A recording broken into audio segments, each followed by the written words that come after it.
अभी शायद ये सीरियसनेस समझ नहीं पा रहे हो। शायद आपको भी एक टर्मिनल एग्जाम्स जब हो जाएंगे और उसमें जब गंदा रिजल्ट आएगा तो शायद वो झटका लगेगा और शायद तब सीरियसनेस आ जाएगी, थोड़ा बुरा लगेगा। तो आई विश कि ऐसा झटका लगना चाहिए आपको, स्टार्टिंग में ही झटका लग जाए, हाफ ईयरलीज के झटके का वेट ना करना पड़े। तो फर्स्ट टर्म यूटी जो भी तुम्हारे हैं उनमें झटका मिल जाए तो शायद जो मैं तुम्हें हर क्लास में कह रही हूँ तुम्हें उसकी इम्पोर्टेंस समझ में आए कि रेगुलरिटी क्यों इम्पोर्टेंट है। हर चीज़ इम्पॉर्टेंट है, फेयरवेल भी इम्पॉर्टेंट है, डांस भी इम्पॉर्टेंट है, फैमिली फंक्शंस भी इम्पॉर्टेंट है, सब कुछ इम्पॉर्टेंट है। बट अगर कुछ भी at the cost of studies हो रहा है तो वो इम्पॉर्टेंट नहीं है। ये बात अब से लेकर आगे वाले 1 साल तक तो समझनी ही पड़ेगी। 1-1.25 साल मान लो, क्योंकि अभी चल रहा है, अप्रैल ख़त्म हो रहा है, अगले साल आपके मई में सारे एंट्रेंस एग्जाम्स होंगे, जून में जाके आप लोग फ्री हो पाएंगे। तो अब से समझ लो कि पूरे 13 महीने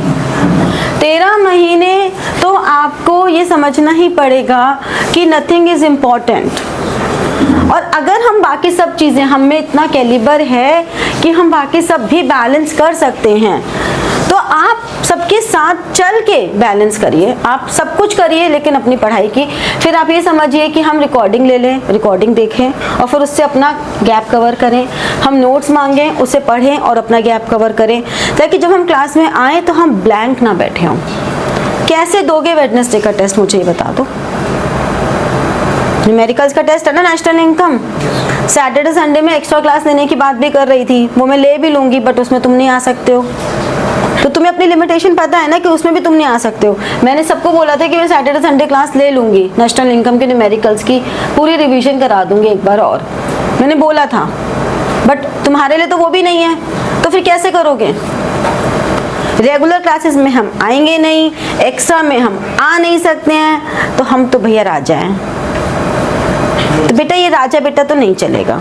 तुम्हें डांस करना है, खूब डांस करो, मुझे कोई प्रॉब्लम नहीं है तुम्हारे डांस से, हम भी देखेंगे, हम भी खुश होंगे तुम्हारे डांस को देख के, कोई प्रॉब्लम नहीं है मुझे इस चीज़ से। But that should not be at the cost of studies. ऐसा नहीं है, शौक मेरे भी हैं, मैं भी अपने शौक पूरे करती हूँ, ऐसा थोड़ा है कि मैं पूरे दिन पढ़ाने में ही लगी रहती हूँ। और मैं हर क्लास में बोलती हूँ, फिर भी कहती हूँ कि मैं हर क्लास में टाइम वेस्ट नहीं करूँगी, मैं भी ढीठ हूँ बिल्कुल तुम्हारे जैसे, ना तुम सुधरते ना मैं सुधरती। तो सही जोड़ी है हम लोगों की, ढीठ ढीठ एक जैसे, है ना, है ना। चलो अब हम लोग फिर नेशनल इनकम अकाउंटिंग हम लोग कर रहे थे। नेशनल इनकम अकाउंटिंग में हमने 3 मेथड्स किए थे, अब उसका थ्योरेटिकल पार्ट करवा रहे थे। मुझे एक बार फटाफट से ये बता दो कि नेशनल इनकम के अलावा आईडी, डस्टर देखना कहाँ रखा है, कहीं रखा दिख रहा है। आईडी का चैप्टर 1 किस किस के एग्जाम में आ रहा है, अभी जो एग्जाम है कितने लोग हैं जिनके में आईडी का चैप्टर 1 आ रहा है। एग्जाम कब है, 8th में है। और मनी एंड बैंकिंग कितने लोगों के एग्जाम में आ रहा है। और वो क्या होता है आईडी का चैप्टर 1 वाले लोग ज़्यादा है ना।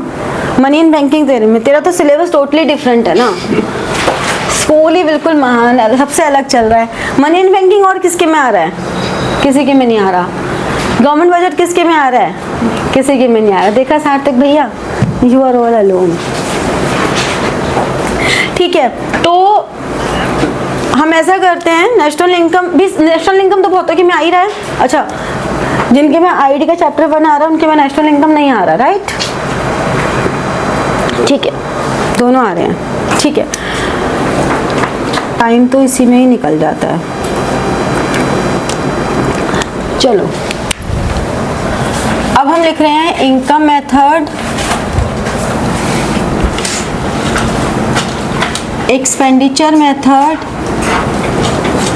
और वैल्यू एडिड मेथड।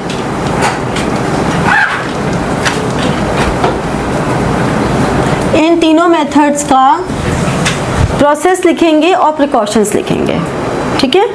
तो ऊपर हेडिंग डाल दो, प्रोसेस एंड प्रिकॉशंस। और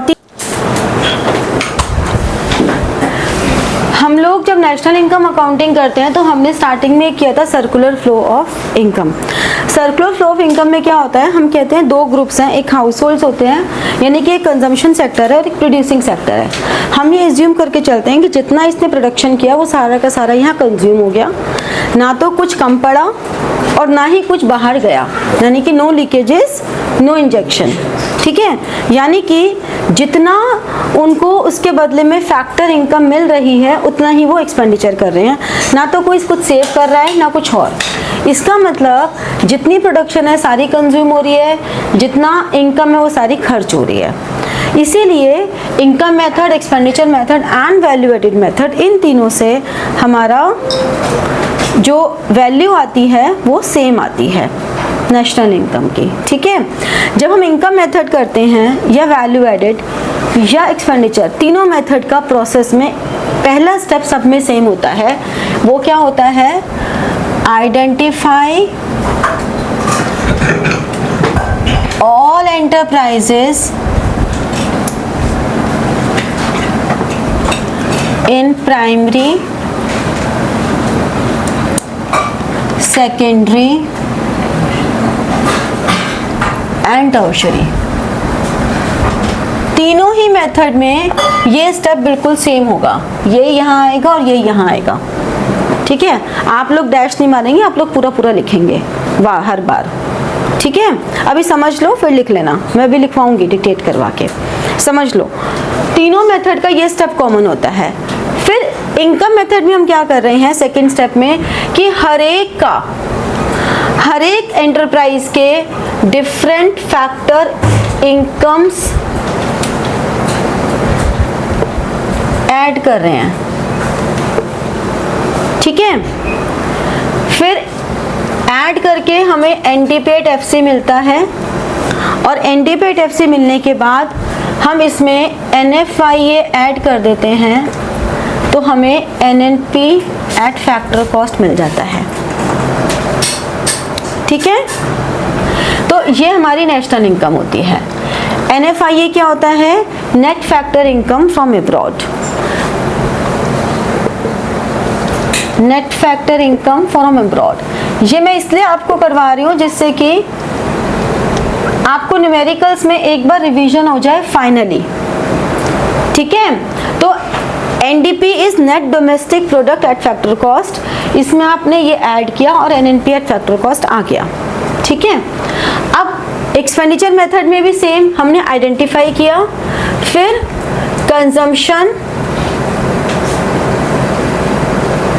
and investment expenditure bye all sectors, जितनी भी एंटरप्राइज है उनसे, क्योंकि एक्सपेंडिचर मेथड है तो हमने एक्सपेंडिचर निकाल दिया, तो हमें मिल गया GDP at market price, gross domestic product at market price. अब जीडीपी में से हमने माइनस किया डेप्रिसिएशन, प्लस किया एनएफआईए और माइनस किया NIT.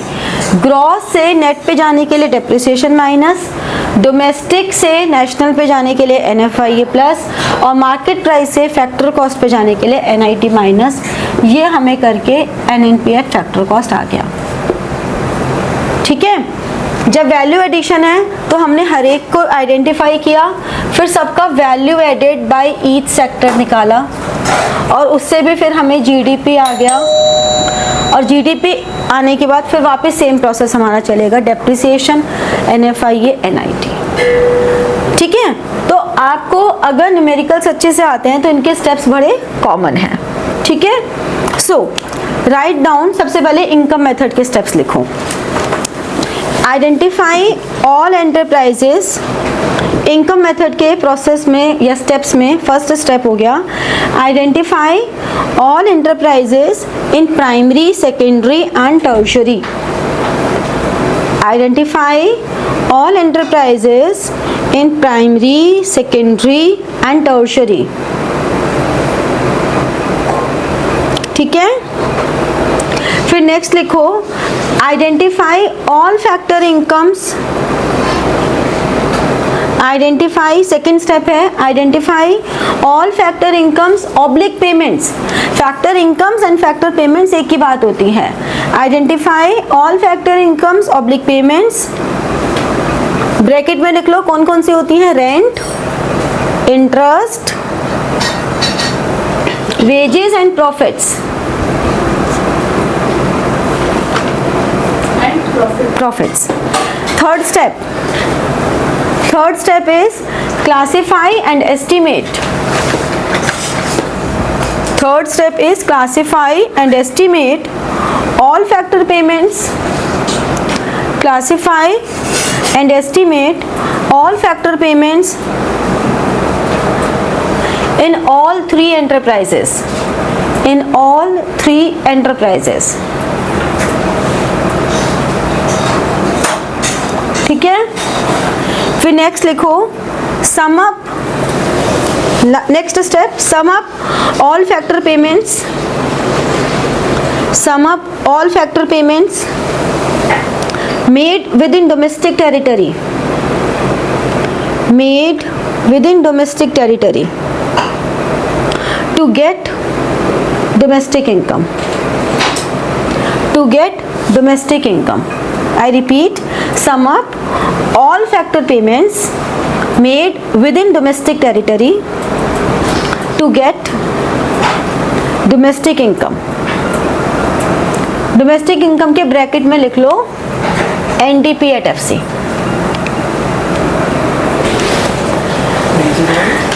Last step to derive.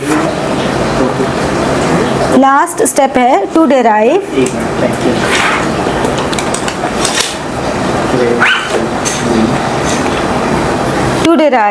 national income. To derive national income,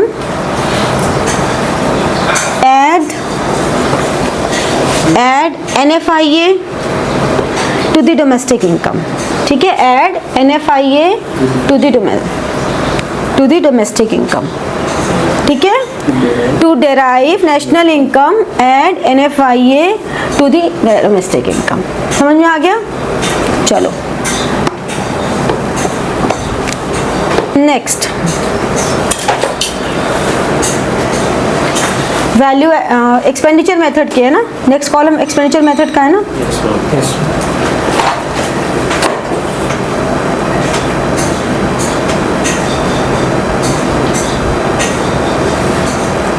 लिखो first step, identify all enterprises in primary, secondary and tertiary sector.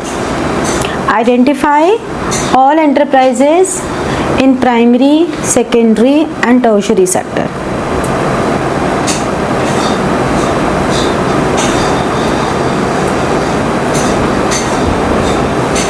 फिर second, identification of economic units in the form of consuming and producing sector. In the form of consuming and producing sector. दोनों step में क्या difference है? पहले step में हमने सारी enterprises को 3 पार्ट्स में डिवाइड किया, प्राइमरी, सेकेंडरी, टर्शियरी. फिर हमने देखा कि तीनों सेक्टर्स में जितनी भी हमारी इकोनॉमिक यूनिट्स हैं, ये जो फाइनल एक्सपेंडिचर कर रही हैं, फाइनल एक्सपेंडिचर किस फॉर्म में कर रही हैं? या तो कंजम्पशन की फॉर्म में या प्रोडक्शन की फॉर्म में. ठीक है, तो कंज्यूम करेंगी, जो प्रोड्यूसिंग है और कंज्यूमिंग है, इस फॉर्म में जो भी वो एक्सपेंडिचर कर रहे हैं वो हम ले लेंगे. थर्ड स्टेप लिखो, क्लासिफाई फाइनल एग्रीगेट एक्सपेंडिचर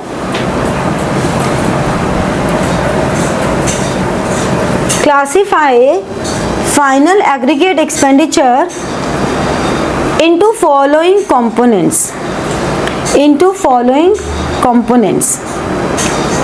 कौन से components हैं? इनको ऐसे लिख लेना. First, private consumption expenditure. First, private consumption expenditure. फिर second, government final consumption expenditure. Private consumption expenditure first है. Second, government final consumption expenditure, फिर third government final government fixed capital formation, government fixed capital formation, then fourth change in stock, then fifth net imports,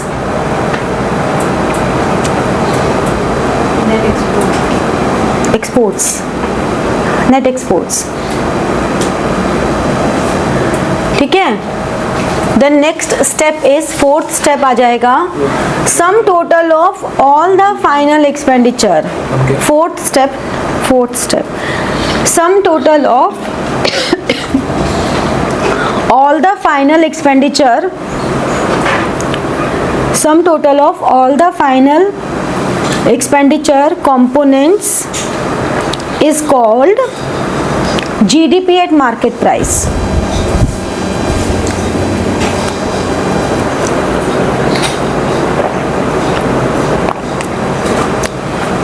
ठीक है,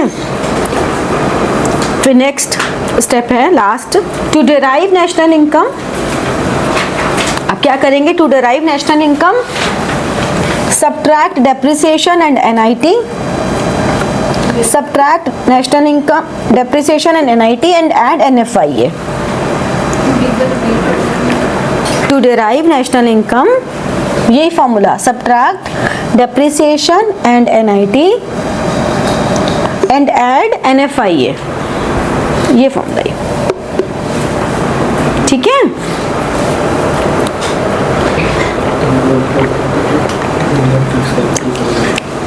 and add NFIA, बस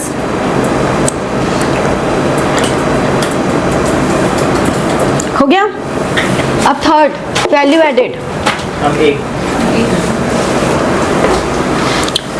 value added का पहला step, 2 second लो।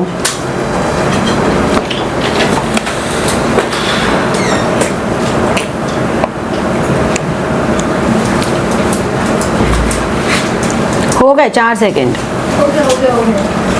Value added method के steps, पहला identify all the producing units, identify all the producing units in primary, secondary and tertiary sector.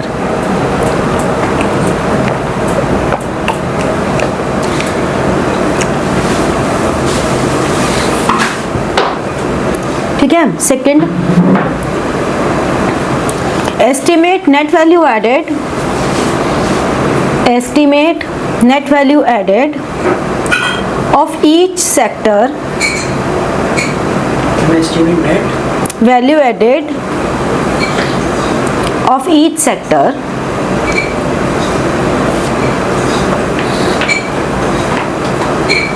ठीक है। Next, by adding up all the value additions,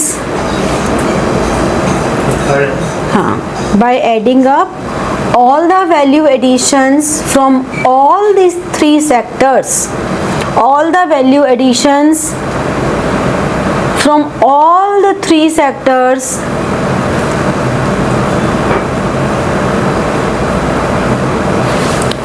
GDP at MP is derived. GDP at MP is derived.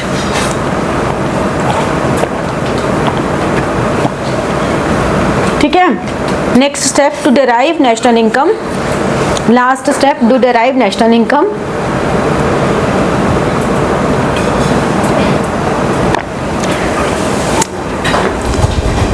Add NFIA, same step, add NFIA and subtract depreciation and NIT.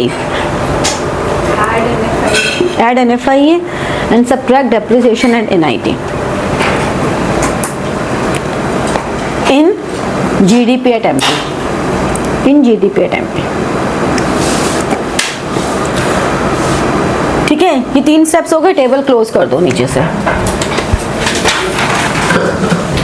Table close कर दो। Precautions तीनों के मिला के लिखवा रही हूँ क्योंकि ऑलमोस्ट सेम ही होती हैं सबकी प्रिकॉशंस।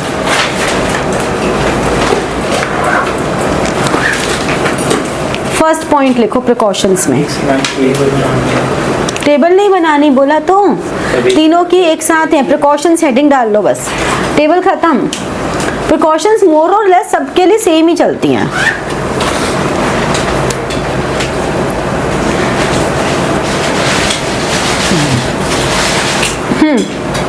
प्रिकॉशंस में लिखो पहली, all factor incomes are included, all factor incomes are included and transfer incomes are excluded. And Transfer incomes are excluded.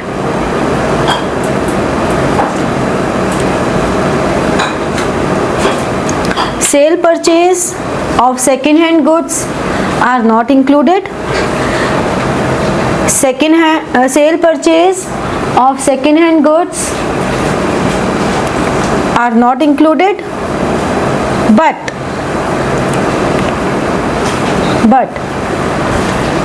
commission paid on such sale is included. Commission paid on such sale is included. अब देखो क्या होता है, जब तुमसे income method की पूछी जाए तो पहले वाला पॉइंट प्योरली इनकम मेथड का है, ठीक है ना। सेकंड पॉइंट में अगर इनकम मेथड से लिख रहे हो तो sale of second hand goods या income from sale of second hand goods is not included. Expenditure में expenditure on sale, expenditure on purchase of second hand goods not included, ठीक है। ऐसे ही कमीशन इनकम में अगर मेथड में लिखोगे तो commission received on sale of second hand goods या परचेज तो नहीं इंक्लूडेड होगा। अगर वही एक्सपेंडिचर मेथड में है तो इस तरह का कमीशन पेड इंक्लूड होगा। तो मतलब आपको सिर्फ ये देखना है कि कौन सा मेथड यूज कर रहे हैं, लैंग्वेज उसके अकॉर्डिंगली चेंज हो जाएगी। बात वही है कि सेकेंड हैंड गुड्स की सेल परचेज इंक्लूड नहीं होती, जबकि उस सेल परचेज पे कोई भी कमीशन दिया है तो वो इंक्लूड होता है। रीजन लिख लो आगे, बिकॉज, क्योंकि आपसे रीजन भी पूछ लेते हैं। Because it is a reward, because it is a reward for rendering, it is a reward for rendering productive services, productive services,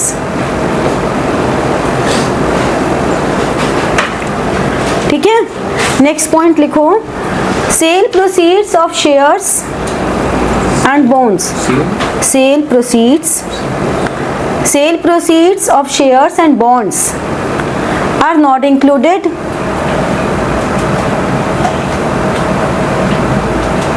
because of shares and bonds are not included, because it is just a transfer of, it is just a transfer of financial transactions, financial transactions. तो financial instruments ही तो हैं, ये एक जगह से दूसरी जगह जा रहे हैं तो इनके हम इंक्लूड नहीं करते। अगेन अगर इन पे कोई कमीशन है तो वो इंक्लूड होगा।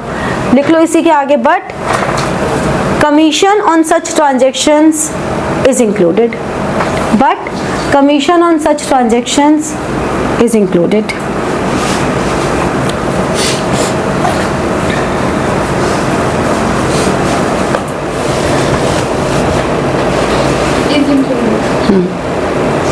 फिर नेक्स्ट, इम्प्यूटेड रेंट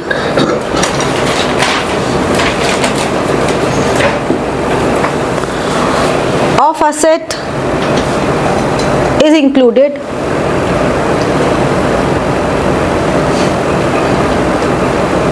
इसी पॉइंट में comma, value of production for self consumption is included, value of production for self consumption is included, but value of self consumed services, but value of self consumed services are not included.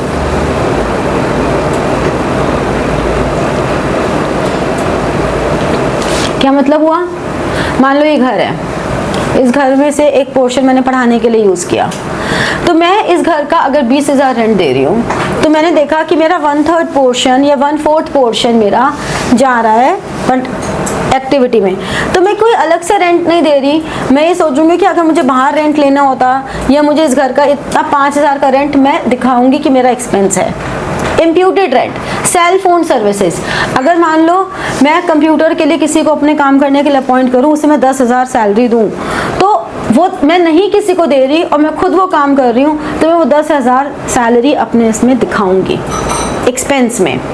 ठीक है, अगर हमने production की और हमने बाहर cell नहीं किया, उसे खुद ही कंज्यूम कर लिया, तो वो वैल्यू ऑफ प्रोडक्शन हम इंक्लूड करेंगे जो सेल्फ ओन रिसोर्सेज की है। तो कोई भी प्रोडक्शन, कुछ भी इस तरह का इम्प्यूटेड कॉस्ट जो सेल्फ ओन रिसोर्सेज की है, वो हम इंक्लूड करते हैं नेशनल इनकम में, बट सर्विसेज इंक्लूड नहीं करते। जैसे कि मम्मी जो आप लोगों को सर्विसेज दे रही हैं, जिसकी वजह से आप लोग सब कुछ कर पाते हो, वो इंक्लूड नहीं होती हैं। ठीक है, कोई भी ऐसी नॉन इकोनॉमिक एक्टिविटी जो आउट ऑफ लव सिंपैथी होती है, मान लो मैं तुम्हें पढ़ा रही हूँ और उसके बदले में मैं फीस ले रही हूँ, दैट इज इंक्लूडेड। बट अगर मैं ऐसे बच्चों को पढ़ा रही हूँ जिनसे मैं फीस नहीं ले रही हूँ, तो वो इंक्लूड नहीं होगा। क्यों? क्योंकि वो हम out of love and sympathy kindness कर रहे हैं। समझ में आई बात?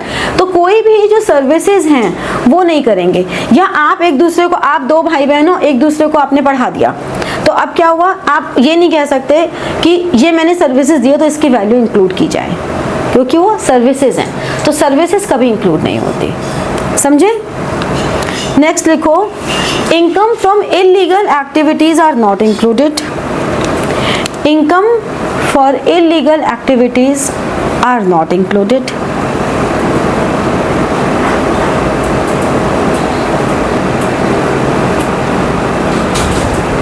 अब देखा जाए तो इलीगल एक्टिविटीज़ में भी मेहनत तो बहुत लगती है, दिमाग भी लग रहा है, मेहनत भी लग रही है, कोई फोकट में तो हो नहीं रहा वो भी काम। भाई हम क्या कह रहे हैं, मेहनत के पैसे इंक्लूड करने चाहिए। मेहनत नहीं लग रही क्या उनकी? लग रही है ना, दिमाग भी लग रहा है। ऐसा तो है नहीं कि बेचारे खाली बैठे हैं, कई दिन की प्लानिंग, क्योंकि तब जाके एक दिन में एग्जीक्यूट हुई होगी उनकी, है ना? फिर भी हम इंक्लूड नहीं कर रहे, बताओ। जबकि एक तरफ तो हम कह रहे हैं फैक्टर सर्विसेज, तो भाई फैक्टर सर्विसेज तो भाई प्रॉफिट टेकिंग रिस्क है, रिस्क लिया, पुलिस पकड़ लेती तो बच के निकल गए, बट फिर भी इंक्लूड नहीं कर रहे हम। Income from illegal activities are not included. ठीक है, क्योंकि भाई इलीगल है यार। ये कैसी बातें कर रहे हो यार, कोई किसी का खून कर डाले और ये कहे कि भाई बहुत मेहनत लगी, मैंने तो बड़ी स्ट्रैटेजी बनाई, कितना बड़ा डर था, मैंने जोखिम उठाया, इतना बड़ा रिस्क लिया। नहीं, उसे मिल रहा है ना, उसे क्यों नहीं मिल रहा? हो सकता है उसे मिल रहा हो। अभी इतना पहलगांव में इतना सब कुछ हो गया, तो उनको पैसे तो मिले होंगे ना इस काम को करने के। ऐसा तो नहीं फ्री फोकट में किया होगा, उन्होंने किसी से तो पैसे लिए होंगे। तो क्या उस इनकम को इंक्लूड करना चाहिए? हमारी धरती पे हुआ है, इकोनॉमिक इंटरेस्ट हमारा था। अरे यार वो कैसे इंक्लूड कर लोगे? रुक जाओ। कोई भी इलीगल एक्टिविटी, अरे आपने बीच में स्टोरी बोली, तो स्टोरी में थोड़ा कंफ्यूज हो गए। कोई भी इलीगल एक्टिविटी अनलॉफुल एक्टिविटी हो ही नहीं सकती। मतलब इसमें क्यों तो सवाल ही नहीं पैदा होता यार। ट्रबल करके भाई इलीगल चीज का उसमें भी टैक्स दो। मैं थोड़ी भावनाओं में बह गई, इतनी मेहनत चोरी की चोरी की भावनाओं में बह गई। भाई तो कोई भी ऐसी क्राइम सीरीज मत देखिए भाई। इन्फ्लुएंस वल्नरेबल है, you are vulnerable, don't watch. कि मतलब ब्रेकिंग बैड ना वाटर वाइट। अरे तो मेहनत की क्या, सर पे चढ़ के नाचेंगे? अच्छे काम के लिए मेहनत होना की। मैं थोड़ा भावनाओं में बह गई, सोचो लोग फिर करते हैं। भाई तो ब्रेकिंग बैड देख, ब्रेकिंग बैड मुझे लगा फिर आप बोलोगे क्यों की उन लोगों ने अच्छा काम नहीं करा कुछ तो तो आएगा। अच्छा काम तो नहीं किया ना अभी तो इलीगल है वो। भाई साहब। चलो चलो चलो, ये तो अलग ही दिशा में चली गई बातें। चलो, direct tax, corporate tax, next point लिखो, direct tax, corporate tax are included. Direct tax and cooperative. Direct tax, corporate tax are included, but wealth tax, gift tax are not included. Direct tax, corporate tax are included, but wealth tax, gift tax are not included. Ma'am gift tax क्यों लगता है, उस पर भी तो हम खर्च कर ही रहे हैं। मैम गिफ्ट टैक्स होता क्या है? मैंने तुम्हें गिफ्ट दिया, उस पर टैक्स लग गया तुम्हारे ऊपर कि तुम्हें इतना बड़ा गिफ्ट मिला है। ऐसा ही होता है सर। हाँ भाई, फिर तो हर कोई अपना टैक्स बचाने के लिए गिफ्ट कर देगा। मैं बहुत कमा रही हूँ, मैं सबको गिफ्ट कर दूँ, तुमसे कौन कैश निकाल के मुझे दे देना, गिफ्ट दे दूँ। फिर तो गिफ्ट नहीं बोल के लगा भाई 30-40% टैक्स लग रहा है, 60% तो फ्री का, तो 60% भी बहुत होता है। गिफ्ट मिल गया तुझे, और क्या चाहिए, जान लेगा। लालच का अंत ही नहीं है। गिफ्ट तो फ्री होता है ना। हाँ तो फ्री मिल रहा है ना, 60% फ्री मिला ना। क्या ड्यूटी लेने की सोच रहा है? नेक्स्ट पॉइंट लिखो, टाइम अप हो जाएगा हमारा। Indirect taxes are not included. ज्यादा ही सब भावनाओं में बह गए आज। Indirect taxes are not included. अब जो तुमने ये क्वेश्चन गलत किए ना असाइनमेंट में, तो पिटोगे सारे के सारे। लिखो next, subsidies are not included because subsidies are not included because it is a transfer payment.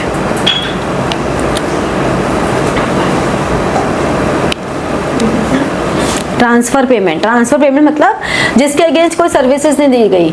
Subsidies क्या होती हैं? सब्सिडीज होती हैं जो गवर्नमेंट दे रही है एक्सपोर्ट प्रमोशन के लिए, या कोई भी एक्ट को, कोई भी इवेंट को प्रमोट करने के, वेलफेयर ऑफ द पीपल के लिए। नेक्स्ट पॉइंट लिखो, intermediate cost is not included to avoid, intermediate cost is not included to avoid problem of double counting.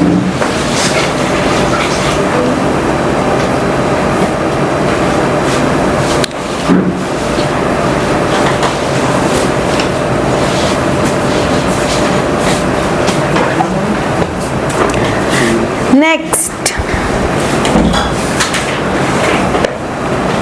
government expenditure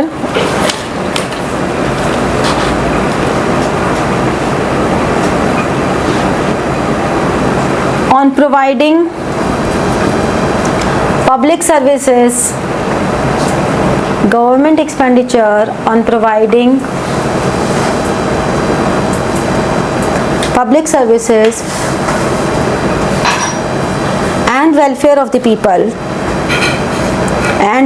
the people should be included,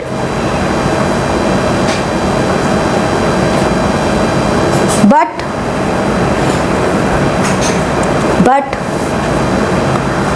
transfer payments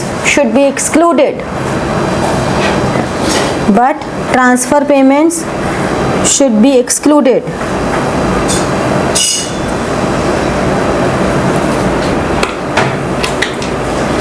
देखो क्या होता है, government ने किसी बच्चे को स्कॉलरशिप दी, ठीक है, तो वो नहीं इंक्लूड करेंगे क्योंकि स्कॉलरशिप मिल रही है उस बच्चे को, ट्रांसफर पेमेंट है। लेकिन गवर्नमेंट ने स्कूल्स बनवाए, हॉस्पिटल्स बनवाए, रोड्स बनवाई, इनमें टीचर्स को सैलरी दे रहे हैं, डॉक्टर्स को सैलरी दे रहे हैं, ट्रीटमेंट फ्री में कर रहे हैं, ये सारे जो खर्चे हो रहे हैं, ये सब में प्रोडक्शन तो हो ही रहा है ना, प्रोडक्शन एक्टिविटीज़ तो है ही, तो ये गवर्नमेंट का फाइनल कंजम्पशन एक्सपेंडिचर है, तो ये इंक्लूड होगा। लेकिन स्कॉलरशिप अगर दे रही है गवर्नमेंट तो वो इंक्लूड नहीं होगा, ठीक है। तो इस तरह से ये सारा का सारा हमारा जो है तीनों सेक्शन, ये सर्कुलर फ्लो के 3 पार्ट्स हैं, 3 फेजेस हैं। कौन कौन से फेजेस हैं ये? हाँ, प्रिकॉशंस खत्म, अब आप एलिजिबल हो सारे असाइनमेंट्स करने के, तो कृपया करके कर लें, वरना फिर एक दिन मैं बिठा लूँगी, कर लेंगे हम।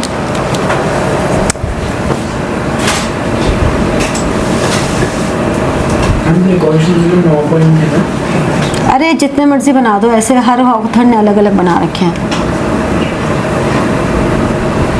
ऐसा कोई लिमिट नहीं है, जितने मर्जी बना लो।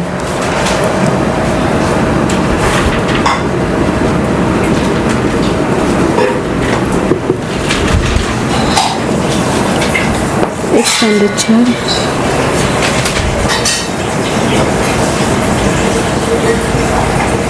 सर्कुलर फ्लो हमारा इस तरह से चलता है, production income expenditure, production income expenditure, ये सर्कुलर फ्लो ऐसे चलता रहता है। प्रोडक्शन में क्या हो रहा है, जनरेशन ऑफ इनकम है, जो इनकम जनरेट हो रही है। फिर जब इनकम जनरेट हुई तो इनकम मेथड में डिस्ट्रीब्यूशन ऑफ इनकम है,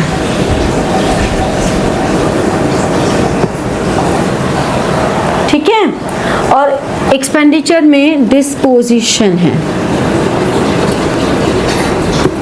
कौन कौन से एरियाज में लग रही है एक्सपेंडिचर में, हमें देख रहे हैं कि कहाँ इन्वेस्ट कर रहे हैं, कहाँ कंज्यूम कर रहे हैं, तो डिस्पोजिशन ऑफ इनकम है। तो हमने यहाँ पे इनकम जनरेट की, फिर हमने अलग अलग फैक्टर्स में कैसे डिस्ट्रीब्यूट की, और फिर हमने कंजम्पशन एंड प्रोडक्शन में कितना कितना पोर्शन डाला, दैट इज कॉल्ड डिस्पोजिशन। तो सर्कुलर फ्लो ऑफ इनकम के ये 3 फेजेस हैं, generation of income, production phase, फिर इनकम फेज जहाँ डिस्ट्रीब्यूशन है, फिर डिस्पोजिशन फेज जहाँ पे एक्सपेंडिचर है, ठीक है। डिस्पोजिशन मतलब आपका जो टोटल एक्सपेंडिचर है वो अलग अलग हेड्स में कैसे हो रहा है, ठीक है। प्रणव, प्रणव 2 मिनट रुकिए, क्लियर हो गया ये, कोई डाउट?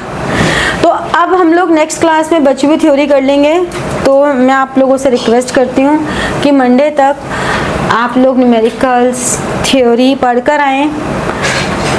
मंडे को हम इस चैप्टर को ऑफिशियली वाइंड अप कर देंगे, ठीक है। तो like, share and press the bell button for getting your notifications and comment, ठीक है। Thank you.